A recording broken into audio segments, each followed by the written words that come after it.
महाबलेश्वर में नए संसद भवन के उद्घाटन को लेकर सियासत एक बार फिर से गर्मा चुकी है। आपको जानकारी दे दें, 28 मई के दिन देश के प्रधानमंत्री जी इस नए संसद भवन का उद्घाटन करेंगे और कई बड़े ऐलान भी वह कर सकते हैं। लेकिन विपक्ष को बीजेपी की रणनीतियां रास नहीं आ रही हैं। मिशन 2024 को लेकर अहम बैठकें की जा रही हैं, महागठबंधन की तैयारी की जा रही है। लेकिन इस संसद भवन को लेकर उनका कहना यह है कि इसका उद्घाटन तो किया जाए, बेहद शानदार अंदाज में किया जाए, लेकिन प्रधानमंत्री को नहीं बल्कि राष्ट्रपति को इसका उद्घाटन करना चाहिए। नमस्कार, मैं प्रांशी राठौर और आप देख रहे हैं नेक्स्ट 9 न्यूज।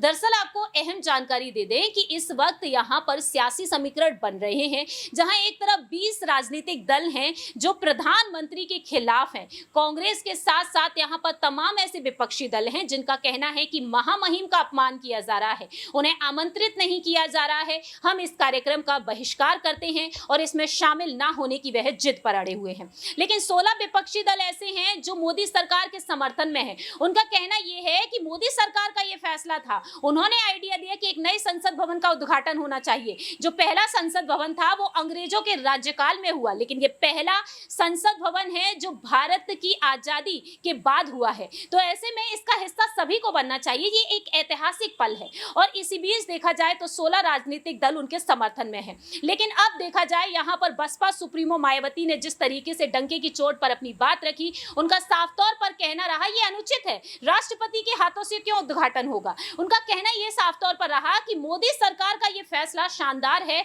और प्रधानमंत्री नरेंद्र मोदी जी ने जिस तरीके से फैसले लिए कि नए संसद भवन का उद्घाटन होना चाहिए, तो उनका पूरा पूरा हक बनता है। तो ऐसे में मायावती के इस विचार ने यहाँ पर एक सवाल खड़ा कर दिया है, क्या मायावती बीजेपी के समर्थन में उतरना चाहती हैं? क्या 2024 में मायावती यहाँ पर बीजेपी के साथ नजर आएंगी या फिर नहीं? क्या यहाँ पर कोई महागठबंधन होता हुआ नजर आएगा या फिर नहीं? ये बेहद बड़ा और अहम सवाल बनता है।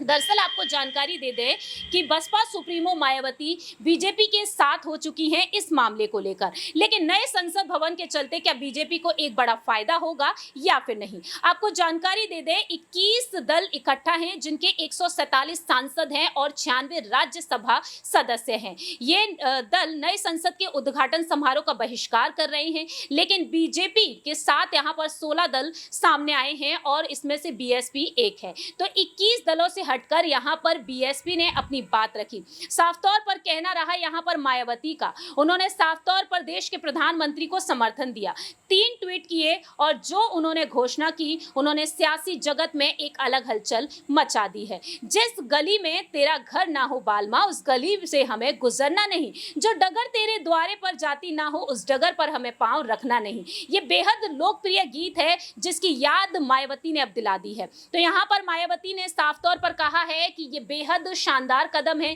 देश के प्रधानमंत्री जिस तरीके से यहाँ पर अपनी बात रख रहे हैं और विकास कर रहे हैं। तो यहाँ पर मायावती ने साफ तौर पर अपनी बात रखी कि मोदी सरकार ने संसद भवन का निर्माण कराया, इसलिए प्रधानमंत्री मोदी को इसका उद्घाटन करने का पूरा हक है।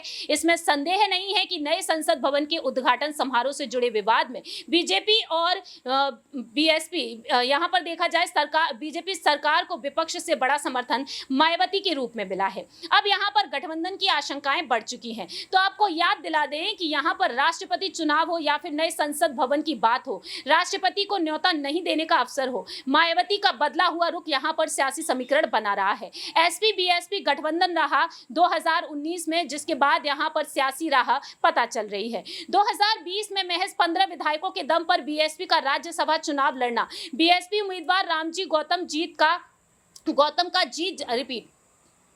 बीएसपी उम्मीदवार रामजी गौतम का जीत जाना और बीजेपी ने तब 10 सीटों में से 9 सीटों पर जीतने का आंकड़ा रखा।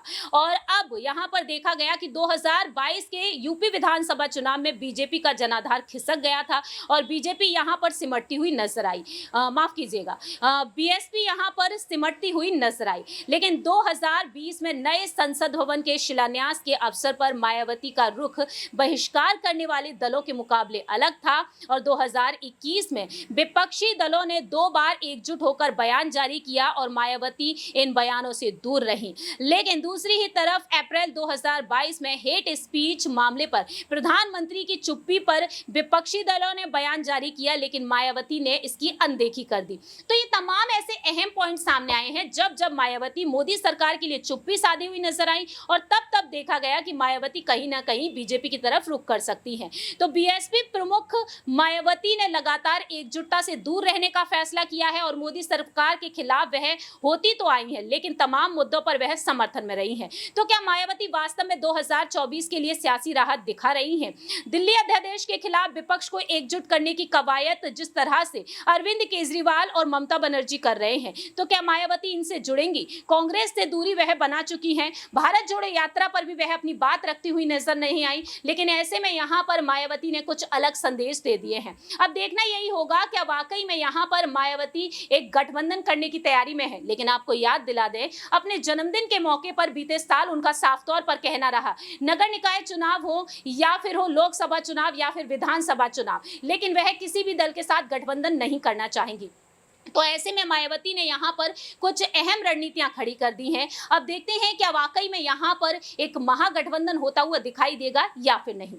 लेकिन दूसरी ही तरफ आपको ये भी जानकारी दे दें, सुभाषपा प्रमुख ओपी राजभर साफ तौर पर कह रहे हैं, उनका साफ तौर पर यही कहना है, सपा प्रमुख अखिलेश यादव, कांग्रेस आलाकमान सोनिया गांधी, बिहार के मुख्यमंत्री नीतीश कुमार, उन्हें मायावती से मुलाकात करनी चाहिए। पीएम पद की दावेदारी के लिए मायावती को आगे करना चाहिए। अगर मायावती मान जाती है तो बहुत ही अच्छा, लेकिन मायावती को मनाना बेहद जरूरी है, क्योंकि महागठबंधन होगा तो बीएसपी कहीं ना कहीं जीत में एक अहम यहां पर रणनीति निभा सकती है। एक अहम यहां पर बीएसपी का एक देखा जाए तो यहां पर फैसला देखने को मिल सकता है। ऐसे में ओपी राजभर बार बार गठबंधन के संकेत दे देते हैं, लेकिन मायावती ने यह बात भी साफ की थी बीते कुछ वक्त पहले एक प्रेस कॉन्फ्रेंस में कि यहां पर जो पुराने दल हैं, पुराने नेता उनका साथ छोड़ के गए हैं, उनके लिए भी दरवाजे बंद हो चुके हैं, यानी कि ओपी राजभर के लिए भी दरवाजे बंद है। अब देखते हैं कि 2024 के लिए यहां पर विपक्ष की रणनीति यह है कि महागठबंधन करें, बीजेपी को केंद्र से सत्ता से हटा दें, और बीजेपी यहां से अगर हट जाएगी, क्योंकि बीजेपी की रणनीति यह है कि विपक्ष नहीं होना चाहिए, ऐसे में विपक्ष का होना भी जरूरी है। तो क्या वाकई में लोकसभा चुनाव में मायावती एक अहम रणनीति निभाती हुई देखी जाएंगी? आखिरकार 28 मई के दिन क्या कुछ होगा, ये वक्त के साथ साथ पता चलेगा, क्योंकि मामला सुप्रीम कोर्ट तक पहुंचा है। आखिरकार सुप्रीम कोर्ट का फैसला क्या होगा? लेकिन देश के प्रधानमंत्री नरेंद्र मोदी जी के समर्थन में जहां देश की आधी से अधिक आवाम यहां पर साथ में है, तो वहीं कुछ लोग यहां पर मोदी सरकार से नाराजगी भी जाहिर करते हैं। अब देखते हैं कि आखिरकार वक्त के साथ साथ क्या कुछ देखने को मिलेगा। लेकिन मायावती की इन अहम रणनीतियों पर आपकी क्या कुछ राय प्रतिक्रिया है, ये आप कमेंट सेक्शन में बता सकते हैं।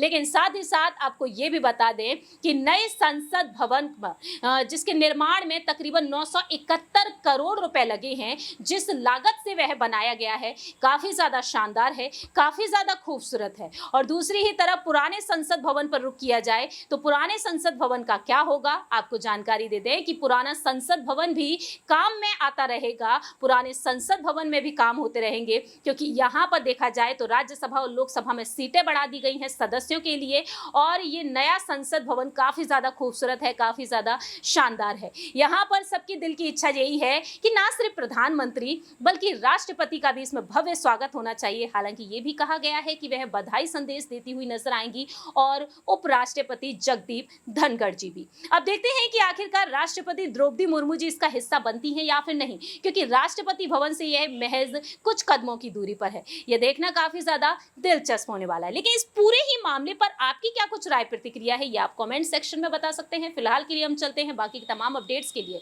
आप देखते रहिए नेक्स्ट 9 न्यूज।